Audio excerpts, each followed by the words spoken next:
Hey, I'm Danny Mazer, and you are listening to the Soul Stories podcast, an extension of Soul Stories, where we curate spaces for difficult conversations and create connection through dialogue, storytelling, and creative expression. On this season, we will be bringing you stories and poetry from an event we hosted this past April. It was called Unpacked, a creative dialogue on consent. Hi there, my name is Hannah Skewes. I'm a member of Soul Stories, and I also helped Danny create this event in April called Unpacked, a creative dialogue on consent. Danny, I, and about 8 other people got up on stage to read poems and tell stories and do other types of performances solely based on our own personal experiences on the topic. You're about to hear me speak about my current relationship and how compassionate questions can really lead to fulfilling connections.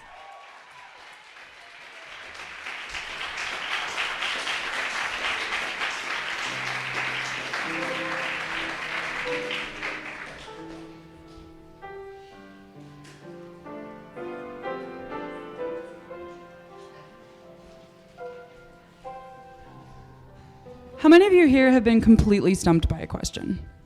Like, can't answer, brain won't completely process it at that moment, just completely at a loss for how to answer.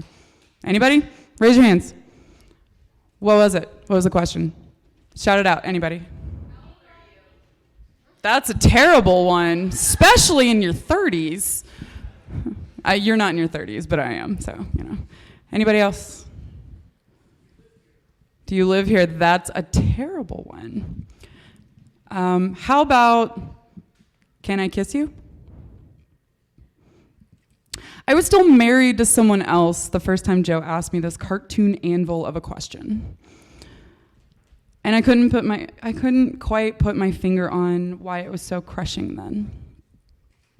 I chewed on my lip in the question before half whispering, "It's not a good idea." In that few seconds of reflection, if I'm honest, I considered it. But it was pretty clear that I couldn't and avoid complicating our friendship or feel good about my own self-serving idea that I was a good person or a good wife, even if I thought the marriage was too far decayed to revive. It was suddenly difficult to look at Joe, but I could see him half-heartedly nodding in my periphery, his jaw tightening, eyes on the sidewalk. "You're right," he finally said. "Let's get you home. If you can find it." Suddenly, eye contact was easy again, and so was laughing and just being next to him. We were walking from a neighborhood karaoke bar, my arm fastened securely to his side, his wrapped around my shoulders, and we giggled and meandered goofily down the sidewalk. We had been drinking with coworkers, leaving behind a patio table of empty pints and shot glasses. Although I suspected I was more sober than he was at the moment, he'd been the one to notice that we were heading in the opposite direction of my parked car. After we found my car, I drove him the rest of the way to his apartment building. As I watched him disappear behind the front door, I felt something, nameless to me then, sink into my stomach and anchor me in place. I had a strange urge to go after him, not to consummate his earlier request, but just to thank him for making it. The man I was married to then still held on to some kind of hope that we would make it, but that sounds more romantic than it actually is. Several weeks before that karaoke-infused night, we had argued over a pretty nasty habit we had co-developed over our 7 years together. He would come up behind me, regardless of what I was doing, cooking, fishing ibuprofen out of a rattling bottle, washing delicates in the oversized bathroom sink, and grab me in a way that demanded sexual attention. And I would say nothing. During our last year as a couple, he would continue this vice even when I began telling him quietly, meekly, that I didn't like it. Every time he touched me like this, an anger would bloom in my chest but wither in my mouth. I don't think he saw it coming when it escalated to a full-blown fight. He groped me from behind while I had a hot curling iron in my hand and did not let go when I said to stop. "But I like it," he said. Maybe it was that acknowledgement, that he wanted to touch me whenever he liked, regardless of how I felt about it, that sent me headlong into a seething anger that still startles me. He heard me say no, and it didn't matter. What I wanted for my own body mattered less than his access to it.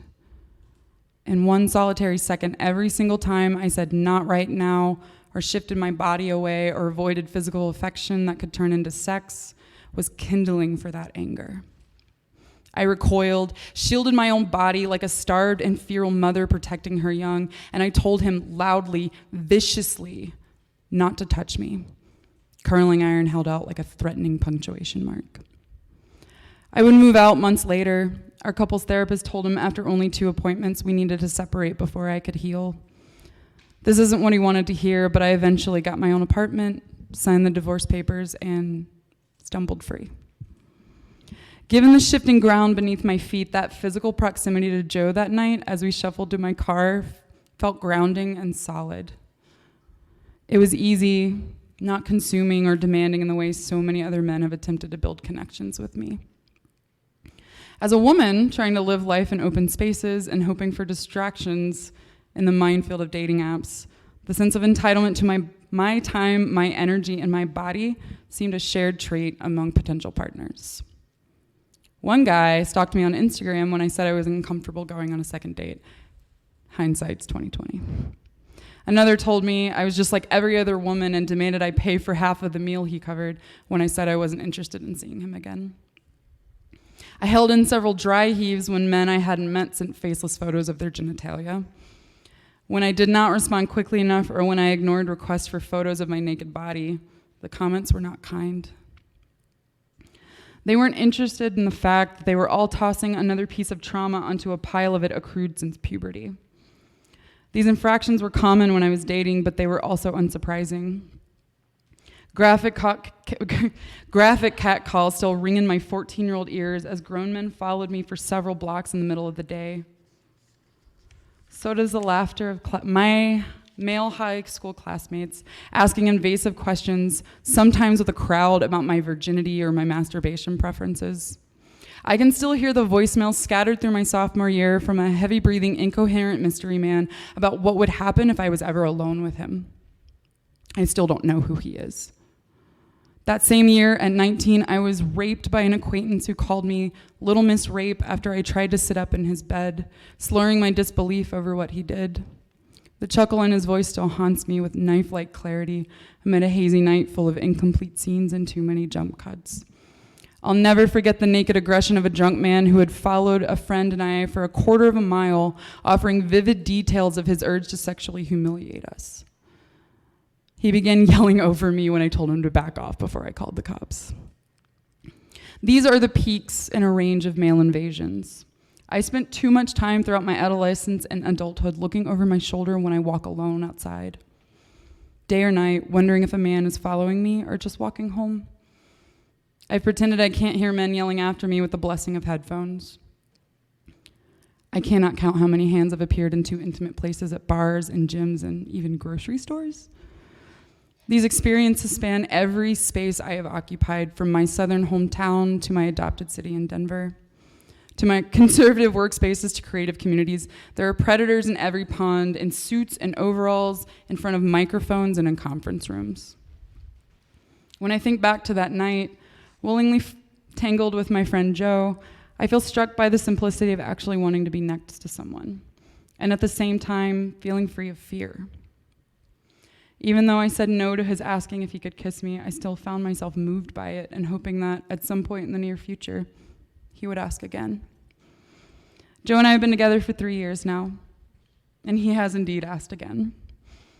He still asks, and it always has a stilling effect on me.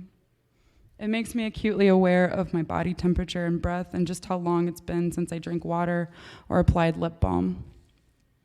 And I guess I find it difficult not to love someone who makes a habit of asking for access when he was already welcome, when other men, strangers to me even, have a tendency to demand time and attention, sometimes violently, simply because they feel entitled to it.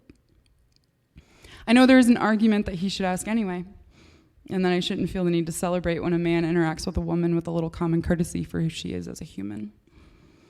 And I will say that there are plenty of other reasons to love him besides this one little act of recurring decency, but it does remind me of those reasons. His kindness when I was broken, his patient friendship when I didn't know what I wanted, his ability to be vulnerable, his sweetness amid a dark sense of humor, how his humanness comes before his manliness.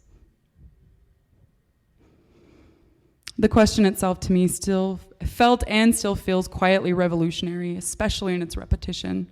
Like just learning to ask compassionate questions might be what fixes us as a species.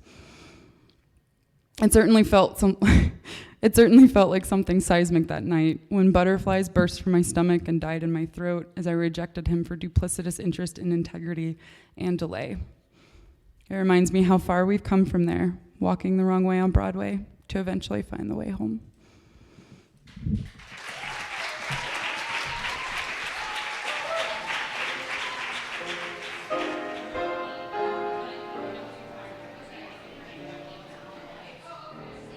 Hey, it's Hannah again, thanking you for your time and energy while listening to stories from Unpacked, a creative dialogue on consent on the Soul Stories podcast.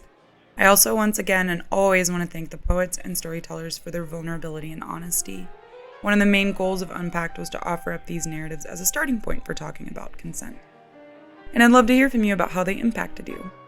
We would also be very grateful if you subscribe and leave a review on iTunes or wherever you listen to podcasts like this one, and share this episode with the people you care about. Also, follow us on Instagram at Soul Stories Denver and find us on Facebook. We at Soul Stories are so incredibly lucky to be a part of this community. Thanks for listening and being a part of it.